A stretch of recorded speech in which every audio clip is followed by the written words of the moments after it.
Olá, boa tarde a todos, bem-vindos, muito obrigado pela vossa presença. Bom fim de semana para quem vai de fim de semana, bom trabalho para quem trabalha por turnos e vai continuar a trabalhar mesmo sendo fim de semana, fazem falta também esses. E boas férias para quem está de férias, porque estamos no período de férias para alguns. E já agora aqui uma parte, eu tenho isto aqui, como no último vídeo começaram a brincar comigo, a perguntar porque eu tinha isto aqui não é por decoração, isto também é por necessidade, eu tenho aqui uma lesão e tenho que usar isto por uma questão de proteção. Mas antes de começarmos a falar daquilo que é a origem deste vídeo, que é o Benfica, vamos aqui dar uma nota de pesar ao Diogo Jota, que infelizmente, ele e o seu irmão André Silva, infelizmente, faleceram de forma brutal, num acidente rodoviário que depois gerou um incêndio. Quer dizer, isto nem...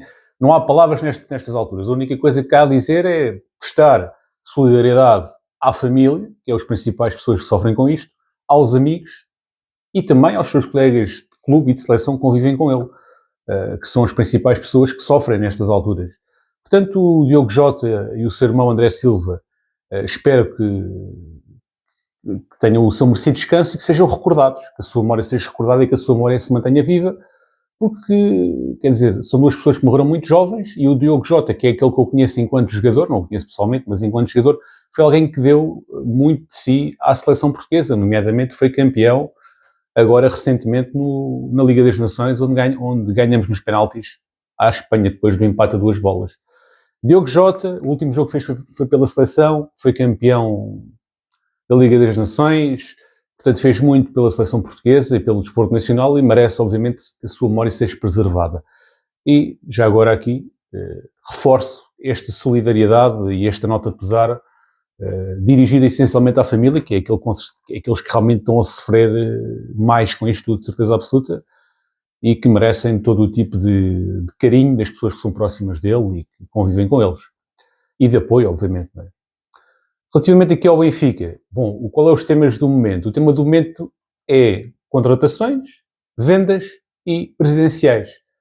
Eleições do presidente. Porquê? Porque estamos na pré-época e estamos em período, agora isto está aqui a dar qualquer coisa, vamos aqui tirar o som. E estamos em período eleitoral. De campanha, estamos perto do período de campanha eleitoral. E, portanto, o que é que tem surgido? Tem surgido aqui a questão do Luís Filipe Vieira, que já foi presidente do Benfica, esteve ligado a alguns projetos do Benfica, teve muito tempo no Benfica, e por isso deixou a sua marca, não é, no Benfica. Mas acabou por sair da forma que todos nós sabemos, com processos judiciais. Aparece aqui como putativo candidato. Ainda não tem oficializado a sua candidatura, mas aparece aqui como putativo candidato, ou então, se não for candidato, poderá eventualmente pertencer a alguma lista, e é alguém que tem atacado o Rui Costa. O que é que ele disse sobre o Rui Costa? Obviamente não disse com estas palavras que eu vou dizer, mas basicamente a ideia que ele disse de Rui Costa é o Rui Costa é uma nulidade a nível de obras, a nível desportivo, financeiro e de infraestruturas. Portanto, tem-se verificado aqui um surgimento de um Vieira na comunicação social a criticar o Rui Costa. Rui Costa, que era conhecido como o seu sucessor, não é? Portanto, o seu mentor, o Vieira era visto como o mentor de Rui Costa. Portanto, é uma questão de... há esta divisão entre os dois, desde que houve aquela questão judicial, há esta divisão entre os dois. O Rui Costa quer se descolar desta imagem de alguém ligado ao vieirismo e o Vieira quer, no fundo, atacar o Rui Costa como alguém que supostamente marcou-se do seu tempo de vieirismo, digamos assim. Eu acho que o Rui Costa não deve responder ao Luís Filipe Vieira porque está numa posição de presidente e deve demonstrar com trabalho, a resposta deve ser com trabalho, não deve ser com palavras, uma vez que estamos na campanha eleitoral, ou que vamos entrar na campanha eleitoral, quando for os debates, aí sim acho que pode haver aqui uma resposta. Até lá, eu, se fosse presidente, não responderia. Responderia, neste caso, com trabalho. E nesta altura, o que é o trabalho? É montar a equipa para a próxima época. Depois, quando entrasse em debate, com certeza que se forem os dois candidatos, vão os dois debater, aí sim acho que devem pôr as coisas em pratos limpos. Antes dos debates, estar já a falar, poderá ser considerado lavar roupa suja em praça pública. E não é isso que se quer. Poderá, eventualmente, haver um debate, mas no espaço próprio, no tempo próprio. É esse o meu ponto de vista. Putativos candidatos. Rui Costa ainda não anunciou a sua candidatura, mas uma vez que o Vieira está a pôr a cabeça de fora, o Rui Costa não tem outra hipótese senão mesmo candidatar-se, porque senão vai ser visto como alguém que está a fugir do debate com o Vieira. Mas nenhum dos dois ainda é oficial, mas Rui Costa provavelmente será candidato e o Vera também. Rui Costa, no dia 7 de junho, na Assembleia Geral, disse que estava focado na equipa e na preparação da próxima época e por isso não anunciaria ainda a sua candidatura. 7 de junho, portanto, o mês passado. E em 7 de junho estávamos ainda no Mundial de Clubes a preparar a pré-época, portanto, o anúncio de Rui Costa deverá estar para breve. Relativamente a outros candidatos, há o Noronha Lopes, que é alguém que eu acho que pode lutar aqui de igual para igual, com o mais forte candidato, que é o Rui Costa.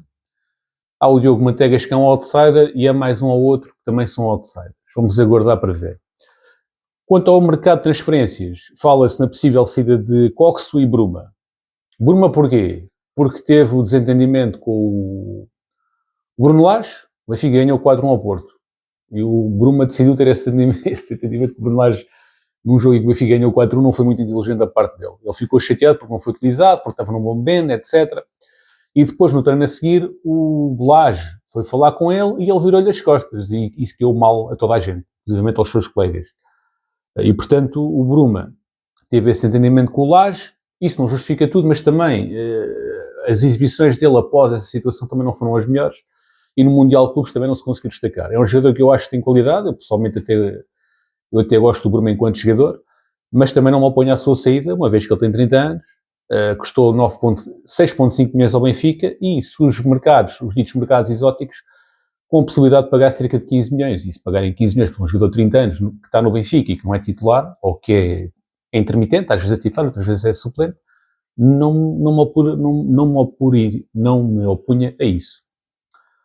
Apesar de reconhecer qualidades deste jogador.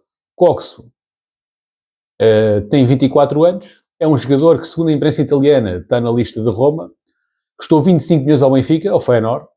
A Roma quer comprar jogadores como quem compra pistaches, não pode ser, tem que abrir os cordões à bolsa, e portanto o Benfica não aceita negociar por menos de 30 milhões. Eu diria mais, eu se fosse o Benfica não negociaria por menos de 35 milhões.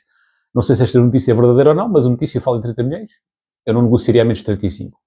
Coxo tem 24 anos, é internacional turco, fez 2 épocas no Benfica, onde ganhou, infelizmente, apenas uma taça da Liga, uma supertaça. É um jogador que tem tido uma boa utilização no Benfica, mesmo na altura em que ele queixava-se de pouca utilização, se não somos a ver os números dele. Mesmo com o Roger Smith ele jogou 43 jogos, 7 golos e 11 assistências. Este ano, 55 jogos, 12 golos e 11 assistências. É um jogador que tem sido igual a si próprio, contribui com assistências e com alguns golos. É um jogador que tem a rinha a defender, mas que é muito bom na construção e na primeira fase de construção e também no remate de meia distância. Se bem que é poucas vezes aplicado esse remate de meia distância. Está no mercado, quer dizer, não é que esteja no mercado. A notícia é que diz que a Roma pode avançar para Coxo e que inclusive já tem negociações bem adiantadas relativamente a Coxo. Sobre o Carreiras não há grandes novidades. Falava-se do interesse do Real Madrid, mas aparentemente preto no branco e colocar números na mesa, parece que isso ainda não foi feito.